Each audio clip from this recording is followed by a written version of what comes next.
I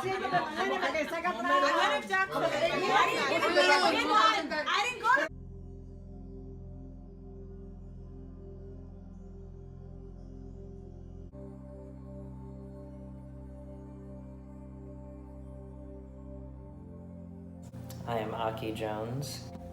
My name is Rolando Vidal. Yo me llamo Elvira Laviña Grego, pero después que me casé ahora soy Troch. I was born in Miami, Florida at Baptist Hospital. In Lima, Peru. En Regla, provincia de La Habana, Cuba.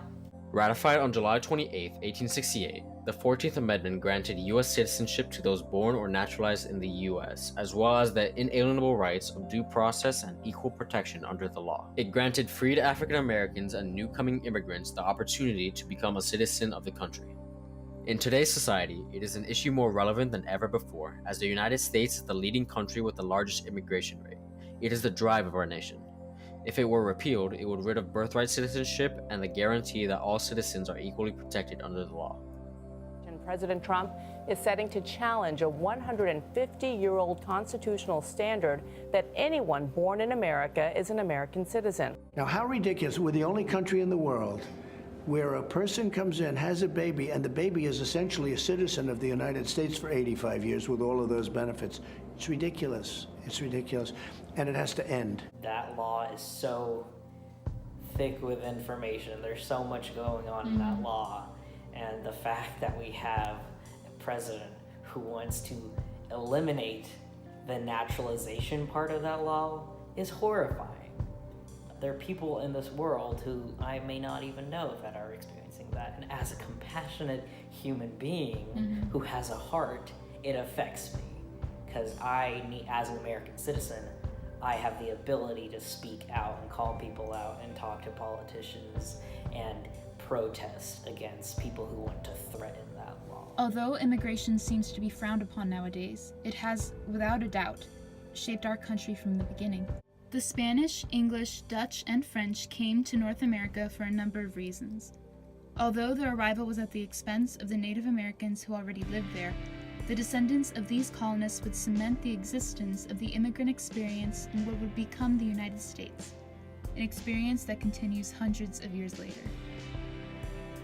You can read every page of your pocket Constitution. You will not find in the original Constitution, you will not find the word equal or equality, even though that was the main theme of the Declaration of Independence. So the word equal becomes part of the Constitution in the 14th Amendment.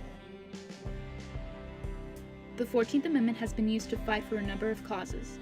Plessy versus Ferguson, Brown versus Board of Education, Loving versus Virginia, United States versus Wankin-Mark, and Hollingsworth versus Perry are just a few Supreme Court cases in which the 14th Amendment has been used to fight for the rights of American citizens. Back in 1868, when the 14th Amendment became part of the Constitution, did the people at that time envision that women would be citizens equal in stature to men? And the answer is surely not. But as I see the equality idea, it's there from the beginning, and it is realized by the society over time. We have to start to reinvigorate and remind people what is the unique element of this country, and I'll end with this. It is we are uniquely a product of our political institutions. You can't define an America based on ethnicity, race, religion, culture, background, but you can in saying I adhere to the notion that there are certain inalienable rights that cannot be overruled by anyone. Its importance to our people is undeniably clear. It has created the extra layer of our country's foundation that we needed, and it will not be stripped from us. Yo me siento muy americana, me siento más americana que cubana, porque Yo he vivido muchos años en este país y quiero este país. Yo soy americana. The United States of America is a melting pot of a country. We are comprised of so many different peoples from different backgrounds and cultures. The definition of an American is not confined to a set color of the skin or a specific origin of birth. To be an American is to simply be an American. Any citizen of the United States of America is just as American as the next. Despite all of our differences, we are all united together as the American people. We are united under the 14th Amendment.